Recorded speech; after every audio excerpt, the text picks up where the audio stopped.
guutamaa Hafuura Qulqulluu.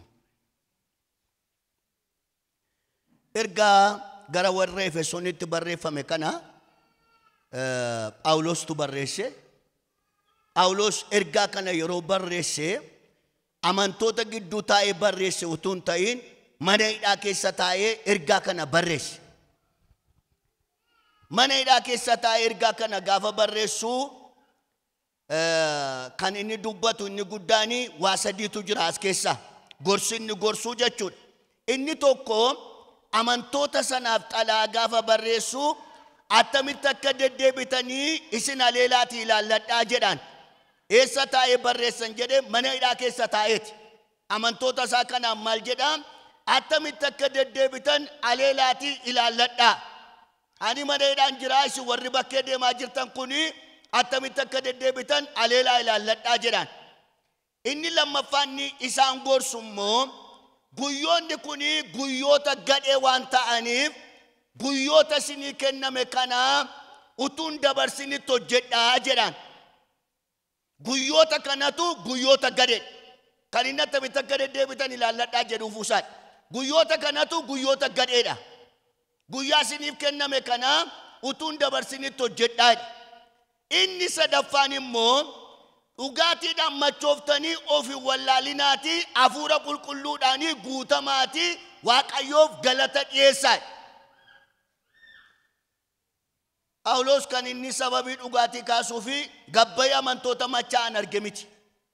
Amantoota karaa irratti kukkufaa deeman arge utuu hin ta'in biyya sana keessatti waaqi tolfamaan Efesoon keessatti waaqeffamu namnachi dhaqee waaqessuu dhugaatii dhugee of wallaalee gaafa jedhuti waaqeffannaa waaqa tolfamaa sana dhiyeessaaf.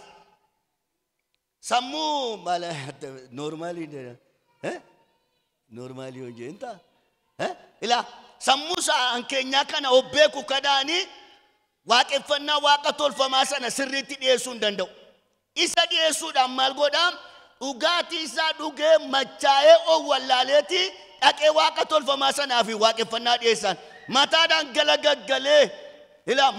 galagaggalee sirbuu yoo barbaade sirbee ejjuu yoo barbaade ejjee akkasitti waaqa tolfamaa sanaaf sagada. Isin immoo akka gootanii jedheen warri kaan dhugaatii kana dhuganoo wallaalanii akka godhu erga ta'e Hafuura Qulqulluutiin guutamaati faarfannaa galataa Waaqayyoof dhiyeessaa. Isin immoo akka godhaa isin immoo akka godhaa isaan akka godha erga ta'e isin immoo Hafuura Waaqayyootiin guutamaati Waaqayyoof faarfannaa galataa dhiyeessaa jedhe. Yeroo lubi faarfatu gidduutti waa yaade. Amma al tokko namni yaalee numa faarfachuu barbaadamani. Yaalee numa laa namumti maallaan jedhaa itti wallaansoo qabala namni dhaabate. Maal bitaan mirgi maallaan jedheeti. Ciniinnate amummala gidduu galanni siifata gooftaa sokki. Maal jedhaa sirraa? Hafuura Qulqulluutiin guutamaatii faarfannaa galataa dhiyeessaa jedhaan. Faarfachuun kan danda'amu shaakala foonii utuu hin ta'in guutamaa hafuuraa gaafataa jedha Phaawulos. Itti deemina kana laa. Mee waa dubbanne xiqqoo ishee. Waa'ee guutamaa hafuuraa dubbachuu duraa Hafuuruma Qulqulluun ni jennu kun maali amma? Xiqqoo lafa qabachaa deemu hoyyadeetan ishii. Akkamatti qilleensa irratti kaanaan garasitti lafa dhufna waan ta'eef lafaa ka'uu cima ishii haa dhokko. Mee xiqqooma lafa qabanni haasaa deemna ishii xiqqoo lafa qabataama yoo deemne gaarii. Hafuuruma Qulqulluun ni jennu kun maali amma? Maali Hafuura Qulqulluun ni jennu? Hafuurri Qulqulluu sadan tokkummaa Waaqayyoo keessaa isa tokkodha. Sadan tokkummaa Waaqayyoo keessaa isa tokkodha. Seera uumamaa boqonnaa tokko lakkoofsa 26 kottaa nama humnaa jedhaan. Achirratti bifa ammanu Hafuura Qulqulluu jennuun ifee jira utuu hin ta'in Hafuurri Qulqulluu sadan tokkummaa Waaqayyoo keessaa isa tokkodha. Kanaaf kottaa jedhaa. Macaafni Qulqulluu kanaaf kottaa nama humnaa jedha. Sadan tokkummaa Waaqayyoo keessaa tokkodha. Isa duwwaa utuu hin ta'in kakuu haaraa keessatti Hafuurri Qulqulluu sadan tokkummaa Waaqayyoo keessaa tokko akka ta'e Gooftaa keenya Yesuus Kiristoostu mul'ise. Maalirratti?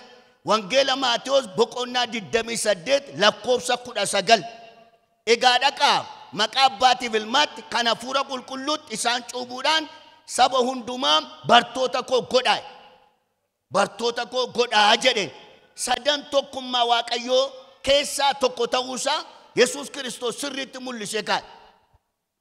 Sadan tokkummaa Waaqayyoo keessaa tokko ta'uusaa kan ittiin beennu maa inni amala waaqayyummaa inni mul'isutu Waaqayyoon ta'uusaa himan. Amala waaqayyummaasa. Amala waaqayyummaasa. Hafuurri Qulqulluun uumuu keessatti tottolchuu keessatti ga'ee qaba ture. Seera uumamaa gaafa dubbistan uumuu keessatti tottolchuu keessatti ga'ee qaban. Ga'ee qaba. Amalli Waaqayyoo iddoo hundumaatti argamudha. Amalli Waaqayyoo iddoo hundumaatti argama. Hafuurri Qulqulluun al tokkicha iddoo hundumaatti argama. Faarfannaa 139 Faarfannaa 139 lakkoofsa 7 hanga 9. Kutaa sana dubbisuu laata namatti tola kutaa sun. Hafuura kee duraa eessan naqa? Fuula kee duraas eessattan baqadha? Bantii Waaqaatti yoon ol ba'e atachi jirta. Iddoo lafa jalaa keessa yoon ciises atachitti hin argamta. Ambaallee baasee akka ifa bariitti balalee galaana dhidhima qarqara utuun qubadhe silaa achitti immoo harki kee na geggeessa. Harki kee mirgaas jabeessee na qaba ture. An dukkanni anarraa habu'uu imni guyyaas naannoo kootti halkana ta'u yoon jedhe dukkanni iyyuu si duratti hin dukkanaa'u. Halkanni akkuma guyyaa ifaa dukkanni immoo akkuma ifaa hin taa'e. Maal jedhaa? Aan hafuura kee duraa eessattan baqadhaa jedha Daawit. Eessattan baqadha? Yooni qarqara lagaa dhaqe achitti harka kee na qaqqabaa. Yoon bantii Waaqaatti ol ba'e iddoon sun immoo teessoo keetii. Yoon ka'ee immoo dukkanni narra habuu jedhe ati dukkana keessatti iyyuu ifaa jedheeti dubbatan. Amala maaliiti? Amala waaqayyummaa Waaqayyooti. Waaqayyoo al tokkicha iddoo hundumaatti argama. Waaqayyoo iddoo hundumaatti mul'ata. Asiis waaqeffama. Amma utuu bishooftuu dhattanis Waaqayyoo akkuma asii hojjetu achiis hojjetala. Galanni guddaan isaaf haa ta'u. Ani baay'ee na dinqa dhugaa Waaqayyo.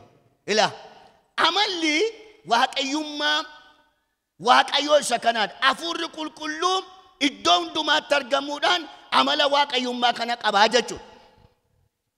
Fayyisuu keessatti, araarsuu keessatti ga'ee guddaa qabaateera Hafuurri Qulqulluu. Hafuurri Qulqulluu.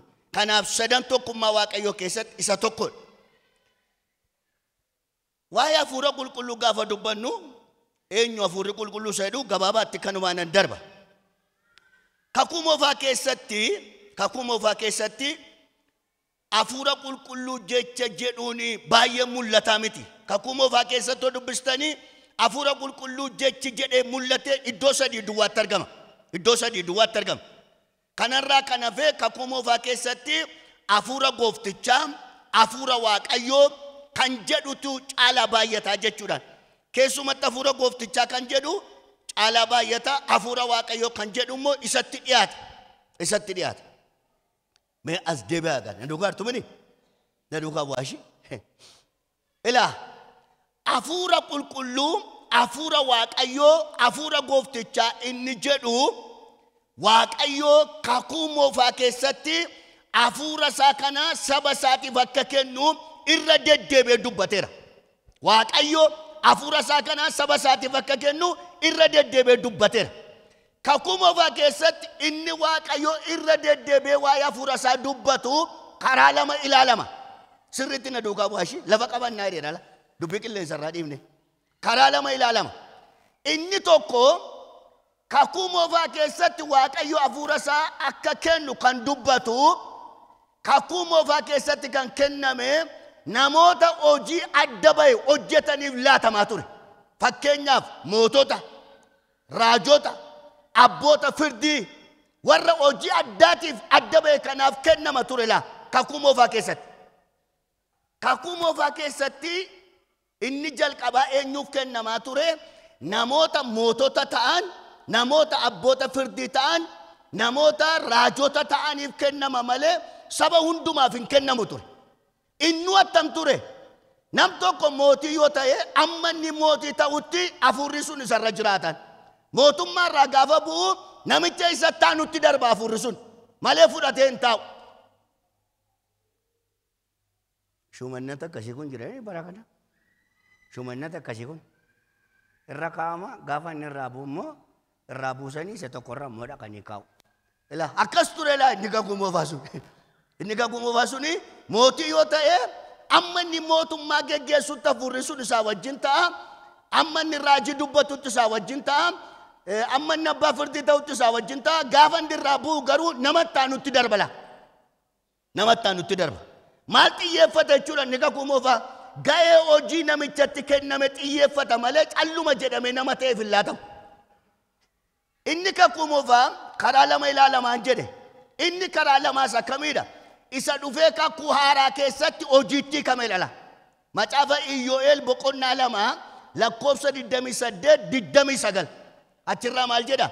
Aan foon qabeessa hundumaa irratti hafuura koo nan dhangalaasa. Ijoollee keessan raajiin dubbatu. Dubartoonni keessan dhiironni keessan abjuu hin abjootu jedhan. Foon qabeessa hundumaa irratti kan hafuurri Waaqayyoo bu'uutti dhufee kakuu haaraa keessatti malee kakuu moofaa keessatti hin taane. Isa sana agarsiisa. Ilaa jabaadhame. Innumti Iyyoo'eel keessaa immoo hafuura hojiidhaaf kennameedha. Hafuura hojiidhaaf kennamuudha. Hafuura ittiin raajii dubbatan, hafuura ittiin abjuu abjootanidha. Innus akkasiiti jechuu kooti. Isiniin fida garaagarummaa isaa. Ilaa akkas ture. Kana ture jechuudha kakuu moofaa keessatti. Kakuu haaraa keessattuu attam isa dubbanne galaa isaan keenyaa ishii. Kan warra obbaafatanii sana dhiibne kan warra jirru haasofna mela. Kakuu haaraa keessatti immoo akkam ture kakuu haaraa keessatti? Kakuu haaraa keessatti namoonni Yesuus Kiristoositti amananii hafuurri qulqulluu waa sadii isaaniif laata. Kana sirriitti qabadhaa. Namoonni Yesuus Kiristoositti amanan hafuura qulqulluu biraa waan bu'uuraa sadii argatula. Waan bu'uuraa sadii ta'a. Hafuurri kun sadii jechuu kootuun ta'in hafuuruma Waaqayyo hafuura qulqulluu isa jennu kanatu nama Yesuusitti amanee fi waa sadii laata. Inni jalqabaa hafuura fayyinaati. Fayyuu nama sanaa kan ittiin mirkanaa'u hafuura fayyinaati. Isa toora tooraan hin ibsa. Inni lammaffaan immoo maal? Guutama hafuura qulqulluu laataaf. Hafuuruma Waaqayyoo hafuura qulqulluu sanatu nama hafuura fayyina argateef immoo guutama hafuura qulqulluu laata. Kana hin dubbanne lama macaafa qulqulluu keessatti. Inni sadaffaanii nama Yesuus Kiristoosiif hafuurri kun kan kennu kennaa hafuurri qulqulluu kennu kennaa tajaajilaati. Raajii dubbachuu, mul'ata arguu, barsiisuu, faarfachuu agartanii isa kana immoo laatala. Waaqayyo nu haa gargaaru. Badhaasa kana sadan laatala hafuurri qulqulluu. Namni Yesuusitti amanee hafuura ittiin fayya argata. Guutamaa hafuura argata. Kennaa tajaajilaa immoo argata. Mee gara isa jalqabaa hafuurri Waaqayyoo warra Yesuusitti amanuuf kennu hafuura fayyinaa isa jennu sana dubban. Sababii Waaqayyoo hafuura isa amantootaaf kennuuf kana sirriitti na duukaa bu'aa warri yaadannoo qabattan qabadhaa. Sababii Waaqayyoo hafuura isaa warra Yesuus Kiristoositti amananiif kennuuf namootuma arge utuu hin ta'in namoota Yesuus Kiristoositti amanantu hafuura qulqulluu argata. Sababii hafuurri qulqulluu kennamuuf inni tokkoffaan fayyina keenyaaf qabdii ta'e kan laatamudha. Fayyina keenyaaf qabdii ta'e kan laatamudha. Efesoon boqonnaa 1 lakkoofsa 13-14 akka jedhala. Isinis immoo ergaa dhugaa wangeela fayyina keessanii karaa isaa dhageessan. Isin warri dhageessanitti amantan hafuura qulqulluu isa abdachiifameen mallatteeffamtaniitu. Isin warra kam? Warra dhageessanii itti amantan. Ilaa jabaadhaa ishii. warra kamiidha warri isa abdachiifamee hafuura qulqulluun mallatteeffaman warra dhagaaniitti amanan.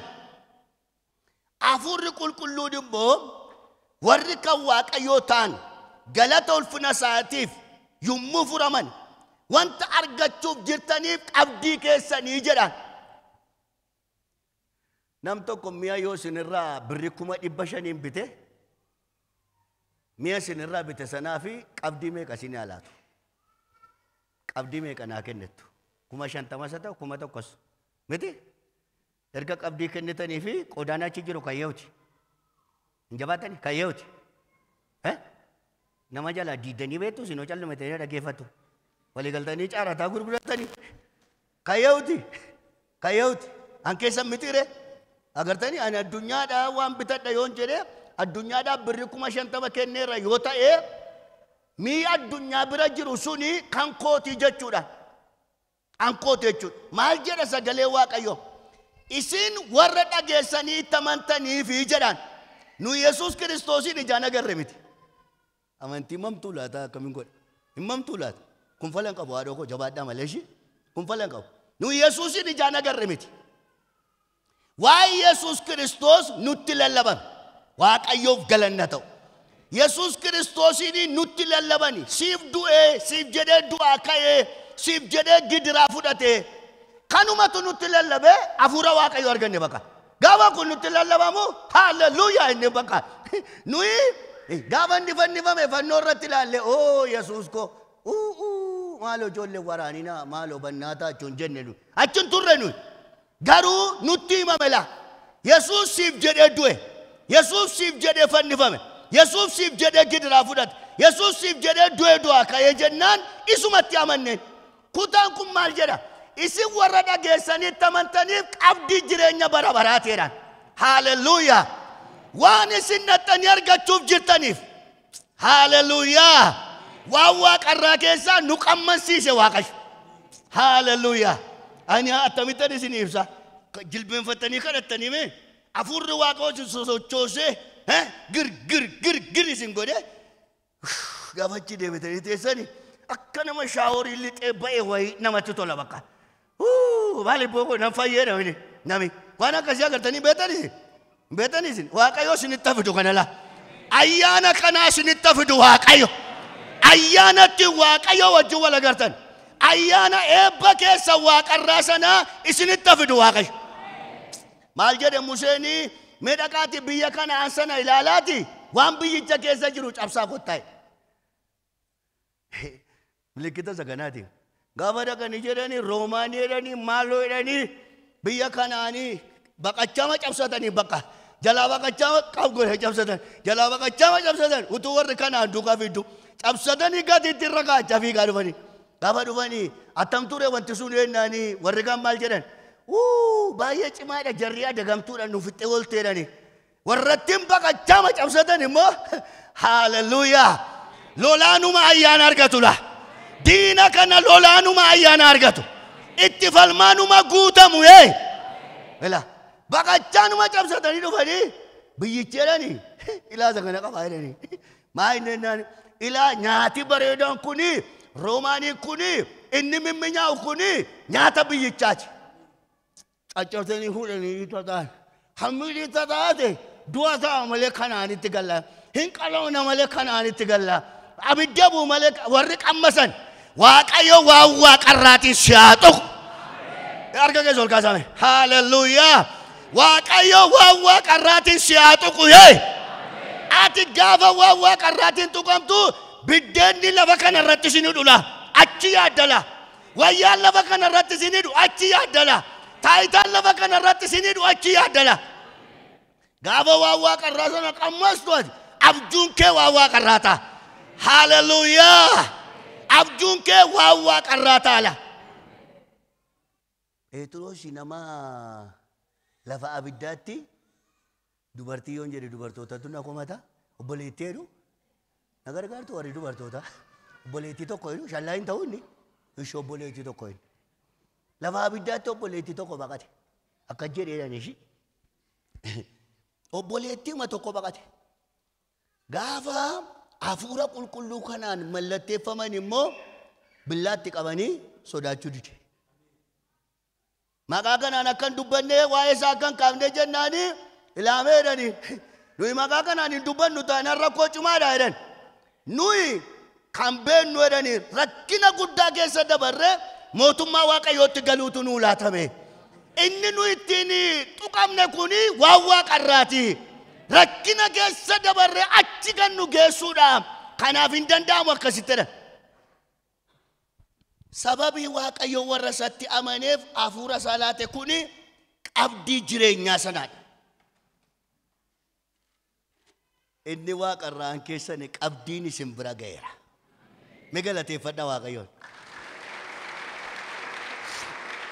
Hallelujah. Galateeffadhaa ammayyuu. Qabdiin si bira jira la.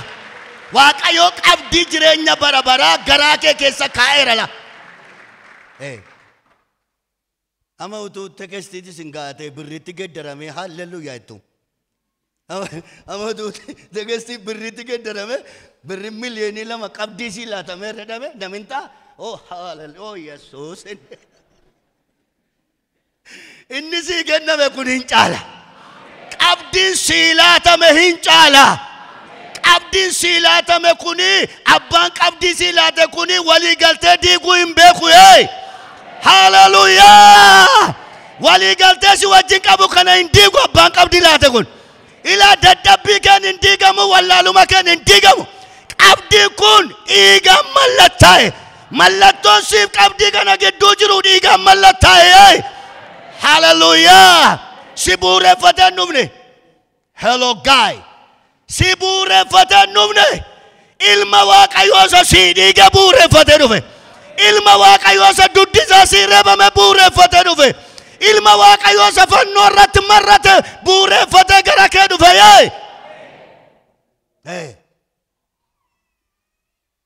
Ani ifatti qabdii unuu kennin jenne Waaqayyoon. Mee akkam fayya maaliin an beekaa si bira akkan iddoo qabu maali waa barreessitee naa laattaan jenne Waaqayyoon. Isumatu ilaa kun oola abdiilaa kun qabdii kee ta'e laate. Galanni isaaf haa ta'u. Waaqayyo guddaa jedhame. Xinnoo as keessaa baasaati. Waaqayyo guddaa jedha. Xiqqoo irra deebi'a. Waaqayyo guddaa jedha. Waaqayyoon malee kan biraa guddaa fakkaate kan sitti mul'atu si biraa lafa haa dha'u. Si biraa lafa haa dha'u. Mana kee keessaa lafa haa dha'u. Hojii kee keessaa lafa haa dha'u. Waaqayyoo guddaadha. Hallelujah. Ol kaaseen jedhala Waaqayyoo guddaadha. Waaqayyoo guddaadha guddaadha guddaadha guddaadha guddaadha guddaadha guddaadha. Hello sakraba loba shiba gaya boke. Hallelujah. Inni qabdii nu kenna sun guddaadha.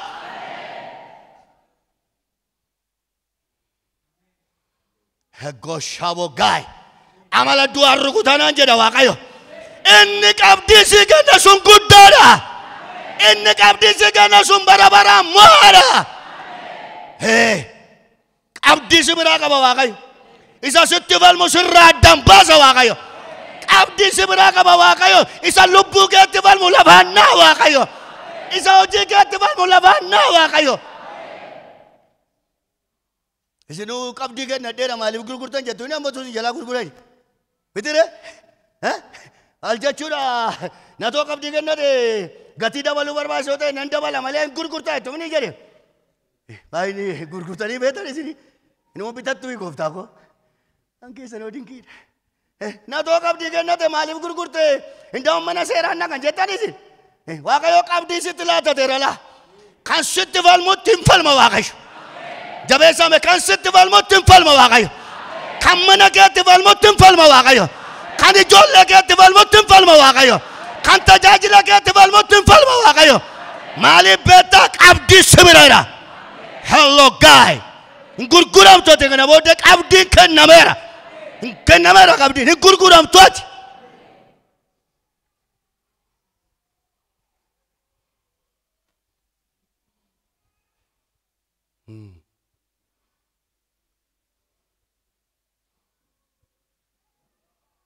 Wanti warri hidhati biraan mormatti sin jiru Waaqayyo sagantaa kanaan isin irraa jira.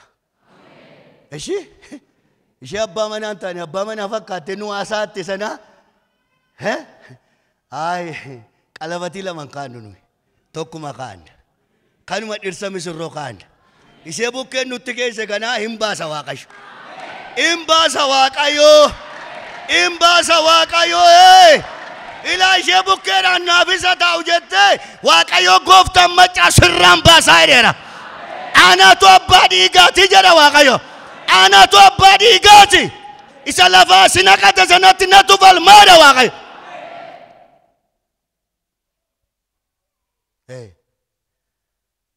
haasaan akkasiin jiru haadha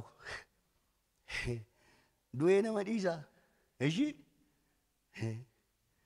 yoo diidellee da caccabseeti isin fayyaa taati yoon dide ana caccabseeti qabdii sana mirkaneeffatanni barana na ajjeesuun isaan oolu naa kadhadhu malee dhani qeesiin tokko al tokko qeesiin gad hin taa'anii ijoollee isaaniitti iddoo biraa jira kamisa hin dhufu jimaata qidaamee sanbata guddaa hin tajaajilu dafinoo immoo shaanxaa fudhatanii gadi qabu lafa ijoolleetti haadha manaaf ijoollee tokkoon ilaalee deebi'aa abbeedhanii gadi qabu jennaan gaafa dhufan akkamii qeesiin jedhe barana lafa naqe hundumaatti jedhanii natti kakkataa jedhanii natti kakkataa jedhaa ijoolleetti irraa na ajjeesuu barbaada naa kadhadha daraadha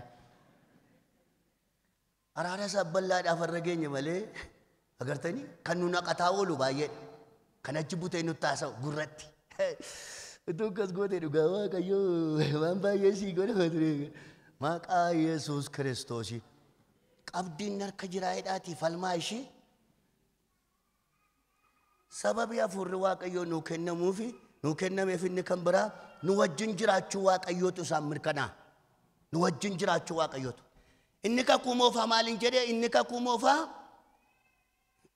hojii nutti kenname giddu galeessa godhataa yoo hojiin sun nu qaqqabe immoo nu dhiisee deema gaafa hojiin sun nurkaa fuudhamu jechuudha garuu inni kakuu haaraa kuni hojii nutti kenname sana utuu hin ta'in hafuura nu wajjin jiraatu dhala Yesuus Kiristoos wangeela Yohaannis boqonnaa 14 guutummaa isaarraa yoo dubbistan keessumatti iddoo sana yoo dubbistan maal jedhe gooftaa Yesuus Kiristoosii hafuurri inni isin bira jiraatu kuni bara baraan isinii wajjin jiraata jedhe bara baraan isinii wajjin jiraata nu wajjin jiraachuun waliin mirkanaa beektu Waaqayyoo akka anaaf addunyaa wal bukkee buunee deemnu akkasitti nu bukkee deema miti Waaqayyo dhagaa'ertu ani Tamasgeen si wajjin jiraa Waaqayyoo akkuma koo kana surreef kooti kaate jabaadhoo abbeellaa kunoon argaa itti jedhe na bukkee deema miti Waaqayyoo nu wajjin jiraachuun isaa maaliin mirkanaa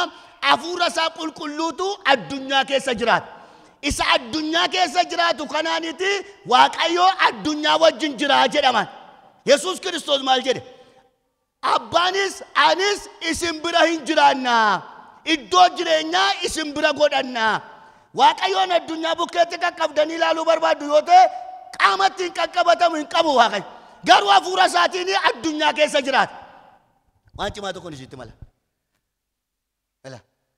amma Phaawulosiif Sillaasii maneedhaa keessatti hidhamanii hin faarfatanii hin kadhatanii manniidhaa maal ta'e irraafame Waaqatu waaqarraa gadi bu'ee dhufee diigee mana waaqarraa gadi bu'ee dhufee girgiddaa caccabsee jirma luka gidduudhaa baasee eessuma ture Waaqayyo hafuura isaatiin isaan keessa ture isaanuma keessaa ka'eeti girgiddaa kana dhiitee kanatti galagalchee jirma luka gidduudhaa baase si wajjin ta'uu Waaqayyo haa beekamu ila barana Waaqayyo guyyaa irraatti jalqabee si wajjin ta'uu isaa mirkaneessu ollaan kee sirratti argu iriyaan kee sirratti argu firri kee ormi sirratti argu maaliin mirkaneessa Waaqayyo hafuura isaatiin si keessa jiraata hafuurri Waaqayyo kuni guyyaa 20 qaxaroo qabatee nu keessa taa'e gaafa guyyaa 21 nama kan biraatti darba miti maali Yesuus Kiristoos bara baraan isinii wajjin jiraata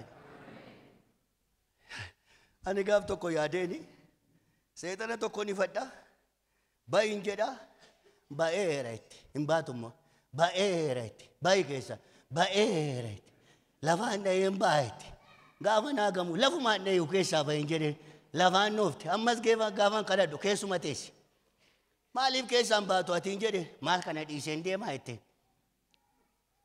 seexana sana ol fuudhee si fadhee gadi qabee si fadhee meeqas gilbeen fadhee waaqayyoon kadhadhee ciniinteematti boodidde la ciniinteematti boodidde maalan dhaabadde yaada erga seexanii nama qabate gadhiisuu didee amma na falmate waaqayyo amma mii jabaatee na qabaan jedhe agartee unuma didde keessaa baa'uma didde bakka keessaa baa'u seexannoo amma kana nama keessa taa'uudhaaf wallaansoo qabala waaqayyo inni gara kee dhufee bara baraan si wajjin jiraata ati diina waaqayyoon ta'e malee ati diina waaqayyootti horman ta'e malee waaqayyo bara baraan si wajjin jiraata si wajjin jiraachuu waaqayyo hafuurri waaqayyo si keessa jiraachuu isaatiin mirkana inni kan biraa inni sadaffaan sababii waaqayyo warra sattamanuuf hafuura isaa laatu eenyummaa isaanii ittiin geddaruuf kana waan cimaan dubbadha warra sattamananiif sababii waaqayyo hafuura qulqulluu laatu eenyummaa isaanii geddaruudhaaf maal jechuu koo teroon ibsu isinii gal ila eenyummaa isaanii geddaruu yeroo jennu ijoollee waaqayyo akka ta'aniif isa namni tolfame sana jannata keessatti waaqayyo nama tolchee jedhamitire namni tolfame suni karaa waaqayyo irraa kaate sanyiin addaam hundinuu maal ta'an cubbamoota ta'an waaqayyo nama hin tolfame irraati hin dhalatee warra jedhaman barbaadala warra Kiristoos irraa dhalatan sana barbaada inni tolfame hindi deebitire isa dhalate sana barbaada waaqayyo isa maaliin dhalate hafuura waaqayyootiin isa dhalate barbaada hafuura waaqayyootiin isa dhalate sana barbaadan Roomaa boqonnaa 8 lakkoofsa 14 hanga 17 yoo dubbistanii hafuurri waaqayyoo hafuura keenya wajjin walii galee ijoollee waaqayyoo ta'uu keenya dhugaa ba'aa jedha waaqayyoo sababii inni hafuura isaa laatuu fi nuyi ijoollee waaqayyoo jedhamne akka waamamnuu fi nuuf kenname hafuurri waaqayyoo namni dadhabaan mucaa waaqayyoo akka jedhamuuf namni dadhabduun mucaa waaqayyoo akka jedhamtuuf namni wallaalaan mucaa waaqayyoo akka jedhamuuf waan ittiin mucaa waaqayyoo jedhamne waamamnu hin qabnu nuyi hammamutu dhagaa cabsineefi mucaa waaqayyoo jedhamne waan ittiin hin waamamnu hammamutu barannee baay'ee barannee kanaan mucaa waaqayyoo ta'u jedhame barnootitti mucaa waaqayyoo ta'an hin jiru na dhagaame sanyiin lafarraatti mucaa waaqayyoo ta'an hin jiru Israa'eloonni iyyuu saba waaqayyoo jedhaman malee mucaa waaqayyoo hin jedhamne bakka kan namni ittiin mucaa waaqayyoo ta'ee Yesuus Kiristoositti amanuudhaan waaqayyo hafuura isaa namaa laatee mucaa isaa nu taasifate waaqayyo eenyummaa keenya maalitti geddare mucaa isaatti geddare waaqayyo warri hafuura kana argatan ijoollee waaqayyoo jedhamu jedha ila eenyummaa nuyi hafuura waaqayyootiin mucaa ta'uu arganne kuni barri kan hin geddarre argachuun kan hin geddarre dhabuun kan hin geddarre jaallatamuun kan hin geddarre jibbamuun kan hin geddarre eenyummaa hafuura waaqayyootiin gara keenya dhufe waaqayyoof galannaa ta'u na dhagaame maaliinu sharafemu maayidumma seena maaliin iyyuu kan eenyummaa isaa hin irranne jechuudha la eenyummaa isaa kan hin irranne eenyummaa biyya lafaa moo eenyummaa du'a moo eenyummaa seexana moo eenyummaa gidiraa moo eenyummaa bu'aa bayii moo mucaa waaqayyoo ta'ee jiraatu waaqayyoof galanna ta'u amma yeroo gajjallaa sana yeroo iddoon aarsaa ture dubbadheera amma namni wanti inni guyyaa hundaa dinqisiifatu isa mucaa waaqayyoo ta'e badaan dinqisiifatu amma utuu namni waamee mana sin badhaase maal jedha namni waamee moo bakka mana kana keessa ciisii hankee ta'utu jedhe namichi sun guyyaa guutuu attamtaa ool hin jabaatanii isinii maayin attamtaa oolan jedhe hin taa'ama mana sana keessa gattaa keessa naanna ilaal attamitti immoo keessa siree dhaabbatu jedhaan ijoolleen immoo isaa ciisanii jedhaan achi keessa daaddisaa oola bakka Gaduun ta'u. Taayoo jettanu gaduun ta'u. Waa meeqa haasaa bakka mana keessa deeme. Hirribaa yoo ka'e ibsaa qabsiifatee laal. Keessa na baasan moo keessa maqaa Yesuus keessan jiraa laataa jedhaan. Ilaa. Kan biroo namaa utuu gootanii nama kana dinqisiifata. Namaan godhinaa jedhaan jiru godhaa fi namaaf. Waaqayyo isinitti laateera taanaan. Garuu namni amma mana dinqisiifate mucaa waaqayyoo ta'uun dinqisiifanne namni. Ayyaana galatoo mana keessanitti qopheessitu mitire. Nama mucaa waaqayyoo ta'een ayyaana galatoo qopheessa jedhu dhageessaniitu hin jedhe. Hin dhageenye namarraatti. Waanan baradhee digirii koo fudhadheef kanaafanii waaqayyoon galateeffachuu barbaadaa jedhudha. Akkasii sirreeffatanii waaqayyoof galanni haa ta'u jedhu. Ela waaqayyo namaan godhoo yaa jiruun garuu inni waaqayyo karaa hafuura isaasii godhee manarra caalaa. Inni karaa hafuura isaasii godhame barnootarra caalaa. Inni karaa hafuura isaasii godhame diinagdeerra caalaa. Agayla hafuura isaasii nama dadhabaa kanaaf laate ati mucaa koote. Hallelujah. Kutaan ammasinii kenne kana yoo dubbistan maal jedha itti fufe. Nuyi warra waan hundumaa argatan taanee jedhaan karaa maali? Karaa hafuura waaqayyo. Warra waan hundumaa argatan maal arganne? Baabba jenne akka waammannuuf carraa arganne jedhaan. Namatti dhalatetu nama hafuura isaatiin dhalatetu waaqayyoon baabba jedha malee namni danda'e waaqayyoon baabban jedhu. Eessa dhaabattee waaqayyoon baabba itti walittuun sinnoo. Garuu hafuura kana gaafa kennu namuma dadhabaa kanatu baabbaa jedhaan. Abbummaa waaqayyoo yeroo sana mirkanaa. Gaafa hafuura isaatiin irraa dhalattu waaqayyo abbaa ta'uunsaa mirkanaa. Ilaa waaqayyootti mucaa waaqayyoo ta'anii dhalachuun kennaa lallabaa argachuu, kennaa faarfannaa argachuu, kennaa raajii dubbachuu argachuu irra barbaachisaadha. Na dhagaa alaala. Kennaan faarfannaa ina fala nama kan biraatu faarfataa ta'amini raajii dubbachuun ina fa mul'ata arguun ina fa mucaa waaqayyoo ta'uun garuu kan bara baraati. Kan bara baraati. Mallasee yeudani pastor mallaseedha. Isa miti. Ibaltaan lijinnatu waan jedhe faarfatu tokko. Asfoo mallasee faarfannaa isaasana ammootu dhaggeeffatanii hin boosu. Gaafa dhaggeeffadhu garaa kwaame lafa naqala. Hin caala mucummaan jedha. Hin caala mucummaan.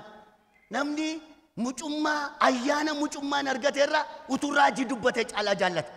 Ayyaana mucummaan argateerra amma utuu ka'ee mul'ata arge hallelujah maqaa goof baay'inni kun eessa dhufe waaqayyo amma utuu jedhe isa kana dinqisiifataa oola. Mucummaan garuu hin caala. Hallelujah. Dhoksaan kun isinii ifaa jira. Mucummaan garuu hin caalala.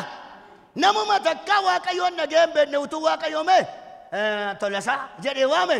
Guyyaa guutuu maqaa Yesuusiin tolasaa jedhee na waame harree jedhee mandara keessa naanna. Ati garuu sarra kan caalu mucaa waaqayyoo taatetta. Raajii dubbachuurra kan darbe mucaa waaqayyoo taati. Mul'ata himurra kan darbe mucaa waaqayyoo taati. Ilaa dinqii gochuurra kan darbe mucaa waaqayyoo taati. Meekka jedhaa ani karaa Kiristoos Yesuus mucaa waaqayyoo jedha.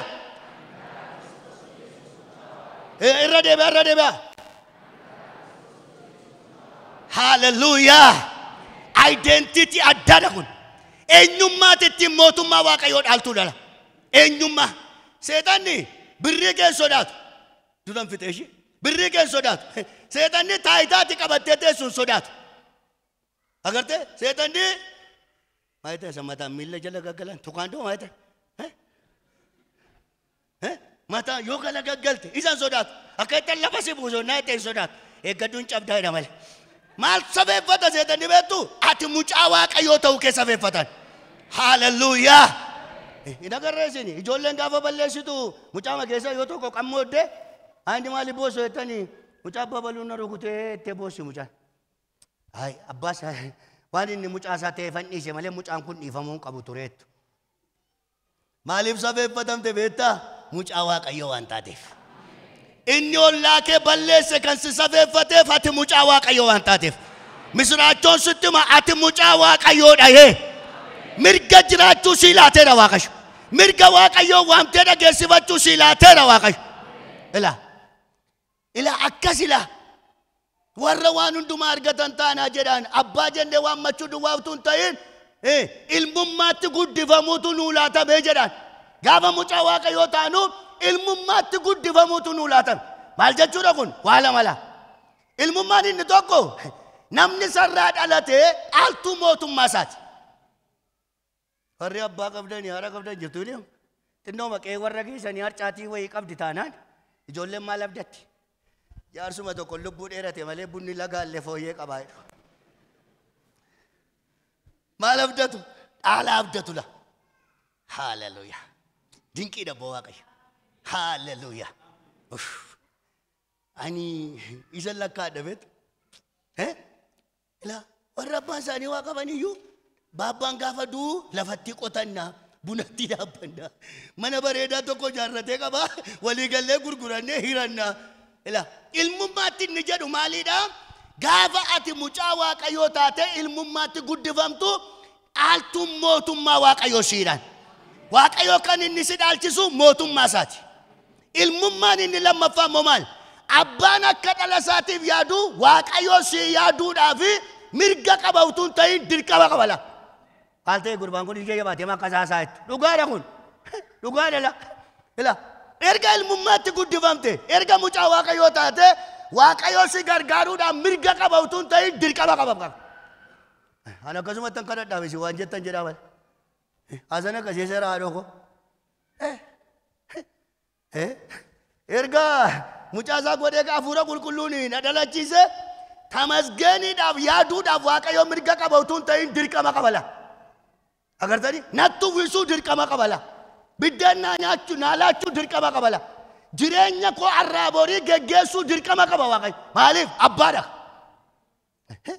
hin amantanii isin kadhatti anatti itti gaafatama hin sodaatinaa ishii hin sodaatinaa maal waaqayyo namichi kun hin jedhina amma utuu gad dhufee dana dhaabatee haasa'e waaqayyo osuma naasa'u kana haasa'a dirqama isin gargaaruun qabaa jedha waaqa kanaan maal jedha ammatumaa sin buusuu sin irraanfadhuu sin dagadhuu jedha mitire akka jedhamu ayyoon si dagadhee harka koo mirgaa hojii isaa dagatu jedha mitire akka jedhamu dirqama nu gargaaruu qaba isinuu nama taatanii mucaa keessanii biddee yaaddu mucaa keessanii wayyaa yaaddu mucaa keessanii mana yaaddu dhala keessaniif karoorsitu isinuu nama taatanii ergaati nama taate waa'ee dhala keetti sagantaa qabda ta'e waaqayyo karaa Kiristoos si dhalachiise waa'ee keetiif sagantaa caalu qaba atutu karoorfattee diinaddee keetiin karoorfatta waaqayyo gaafa si karoorsu waaqummaa isaatiin si karoorsa ilaa waaqummaa isaatiin dandeettii isaatiin humna isaatiin harka keessa ol kaasame ati sababii waaqayyo dhagailaa kun sirratti raawwatala ati sababii waaqayyo ati sababii mucaa waaqayyo taateef lafa diinaddeen keen geenyeen sigaa waaqayyo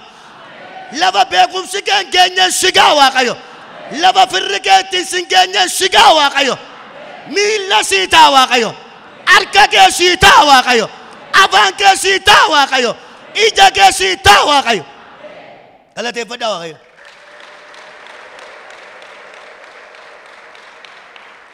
hallelujah hallelujah nadaga ila warri yaaddoftan nadaga warri abbaatun jiru haadhatun jiru firatun jiru etan waaqayyo ani abbaa keetii jedha waaqayyo si fayyaadaa jedha waaqayyo ati mucaa kootii jedha waaqayyo si yaadaa si godha waaqayyo hallelujah maal ijoollee waan cimaa tokko jira caaffata wayii cirao isa tofirratti barreessite sanaa waaqayyo ati mucaa kootii jedhaa jira isa tirraanfatameera jettu ati mucaa kootiin irraanfatamtuudha waaqayyo isa nan dagatame jettu ati mucaa kootiin dagatamtuudha waaqayyo qooda qabda waaqayyo bira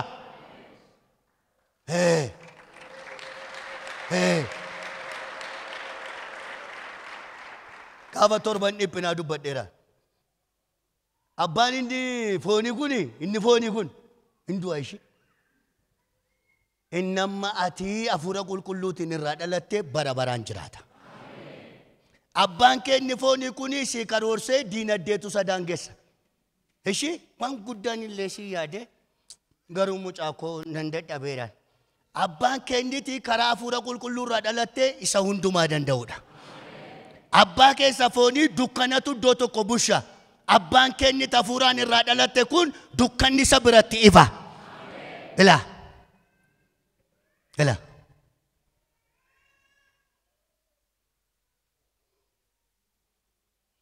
Nutu am mucaa Waaqayyooti jedhee iddootti kennuu dadhabe.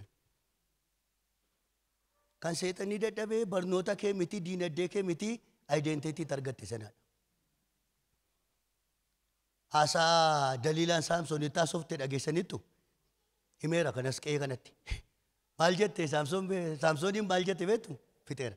Maal jette beektu? Ilaamee jetteen. Yoo maxxamtee akka nama tokko taata jetteen.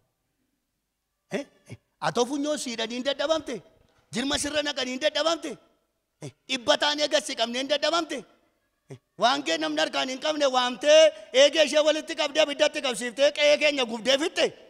Maalumatu adda si godhe siinii balaan humti kun eessaa ba'ee jette. Mistirumti ittiin akka gootu kun maali? Daagartani. Attamatti nama kan biraa ta'uu dandeessaati taraa namaa tokko. Saamsoon dubbiin isaan gallee fi itti mate. Booddee taraa namaa ta'e. Wanti diinni secca'ee haasaa keenya taasofnee kennaa tajaajilaa keenya shaakalsiifnee akkaataatti faarfannu lallabnu shaakalsiifnee dhoksaa seexanni bira ga'uu dadhabe akkaataa nu itti mucaa Waaqoo taanii dadhabe. Dhugaa Waaqayyo.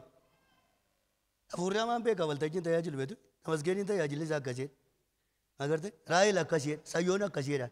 Kan inni sakattee bira ga'uu dadhabe garuu akkaataatti Tamasgeeniin mucaa Waaqayyoo ta'etu dadhabameef. Kanuma dinqisiifata laa. Gurbaan humti bitintiraan kun eessaan bahee mucaa Waaqayyoo ta'e kun amma jara naa dhaabate. Maa jara kun eessumaa bahee kuneedha. Ela dhoksaa nu ittiin mucaa Waaqayyoo taanee Hafuura Waaqayyoo duwwaatu nu keessatti hojjete. Ijoollee Waaqayyo. Sababii Kiristoositti amanneef Waaqayyo ayyaana isaa nuu kennuu jaallateera. Ati karaa Kiristoos Yesuus mucaa Waaqayyooti. Ati karaa Hafuura Qulqulluu Waaqayyo guyyaa hundumaa si wajjin jiraata. Ati karaa Hafuura Qulqulluu qabdii jireenya bara baraa argatteetta. Kan Waaqayyo qabu kan keeti. Balballi Waaqayyo qabu balbala keeti. Eebbi Waaqayyo qabu eebba keeti. Dhaalli Waaqayyo qabu dhaala keeti. Sababiin isaa ati mucaa Waaqayyo taate karaa Hafuura Waaqayyo dhalatteetta waan ta'eef.